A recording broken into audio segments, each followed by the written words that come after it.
Hello guys, ICDS anganwadi recruitment 2024 ICDS anganwadi কর্মী ও helper নিয়োগ পরীক্ষার তারিখ ও সিলেবাস দেখুন।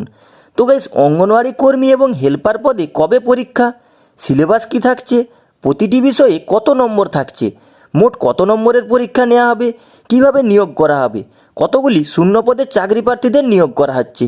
তো গাইস, আজকের এই ভিডিওতে আপনাদেরকে A to Z জানিয়ে দেবো।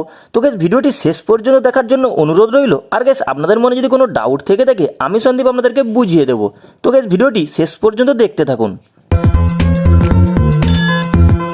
তো দেখুন, চাকরির দুনিয়ায় খুশির খবর। চলতি মাসেই পশ্চিমবঙ্গ সরকার শিশু বিকাশ প্রকল্প আধিকারিক দ্বারা যোগ্য প্রার্থীদের নিয়োগ করা হবে অঙ্গনওয়াড়ি কর্মী এবং হেল্পার পদে।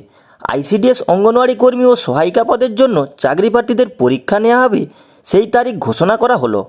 কবে হবে পরীক্ষা, সিলেবাস কি থাকছে, প্রতিটি বিষয়ে কত নম্বর থাকছে, মোট কত নম্বরের পরীক্ষা নেওয়া হবে, কিভাবে নিয়োগ করা হবে, কতগুলো শূন্য পদে চাকরি প্রার্থীদের নিয়োগ করা হচ্ছে, এই সমস্ত কিছু আজকের এই ভিডিওতে আপনাদেরকে জানিয়ে দেব।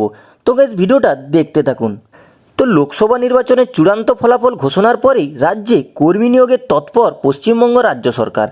আইসিডিএস অঙ্গনওয়াড়ি কর্মী ও হেল্পার পদে চাকরি পাওয়ার জন্য যে সমস্ত চাকরি প্রার্থীরা আবেদন করেছিলেন তাদের জন্য এক বিরাট ঘোষণা সামনে এসে গিয়েছে। এর পাশাপাশি ঘোষণা করা হয়েছে পরীক্ষার সিলেবাসও। তাই দেরি না করে প্রকাশিত বিজ্ঞপ্তি সম্পর্কে এখনই দেখে নিন। তো এবার কোন পদে নিয়োগ করা হবে? আইসিডিএস অঙ্গনওয়াড়ি কর্মী ও সহায়িকা পদে চাকরি প্রার্থীদের নিয়োগ করা হবে। এরপর মোট কতগুলো শূন্যপদ রয়েছে?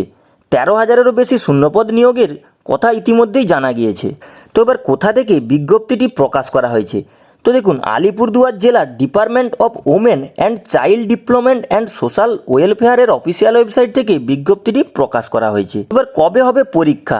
তো দেখে নিন, কর্মী নিয়োগের জন্য লিখিত পরীক্ষা নেওয়া হবে 2024 সালের জুন মাসের 30 তারিখে, অর্থাৎ চলতি মাসের শেষ রবিবারে অনুষ্ঠিত হবে লিখিত পরীক্ষা। এর আগে অবশ্যই অফিসিয়াল ওয়েবসাইট থেকে অ্যাডমিট কার্ড ডাউনলোড করে নিতে হবে প্রত্যেকটি পরীক্ষার্থীকে। সিলেবাস কি থাকছে দেখুন, প্রবন্ধ রচনা 2 অঙ্ক, 3 ইংরেজি, 4 general knowledge, 5 nutrition, public health ও স্ট্যাটাস অফ ওমেন। এরপর প্রতিটি বিষয়ে কত নম্বর থাকছে? তো দেখুন, প্রবন্ধ রচনায় থাকবে মোট 15 নম্বর, অঙ্ক, ইংরেজি, জেনারেল নলেজ ও নিউট্রিশন, পাবলিক হেলথ ও স্ট্যাটাস অফ ওমেন এই বিষয়গুলিতে যথাক্রমে 20 নম্বর করে থাকবে। মানে তিনটে বিষয়ে 20, 20, 60 এবং একটি 15 নম্বরের আছে যেটি হচ্ছে নিউট্রিশন, পাবলিক হেলথ ও স্ট্যাটাস অফ ওমেন। তো লিখিত পরীক্ষায় পাস করলে 10 নম্বরের মৌখিক বা ভাইবা পরীক্ষা নেওয়া হবে। তো এবার মোট কত নম্বরের পরীক্ষা নেওয়া হবে? দেখুন, মৌখিক পরীক্ষা নিয়ে মোট 100 নম্বরের পরীক্ষা নেওয়া হবে। তো গাইস, এবার কীভাবে নিয়োগ করা হবে সেটিও আপনাদেরকে জানিয়ে দিচ্ছি। তো দেখে নিন, প্রকাশিত বিজ্ঞপ্তি অনুযায়ী দেখা যাচ্ছে যে প্রথমে 90 নম্বরের লিখিত পরীক্ষা নেওয়া হবে জুন মাসের 30 তারিখে। সেই পরীক্ষায় পাস করলে চাকরি প্রার্থীদের ডাকা হবে মৌখিক ভাইবা পরীক্ষার জন্য। তো মৌখিক পরীক্ষায় পাস করলেই যোগ্য প্রার্থীদের তালিকা প্রকাশিত করে দেওয়া হবে।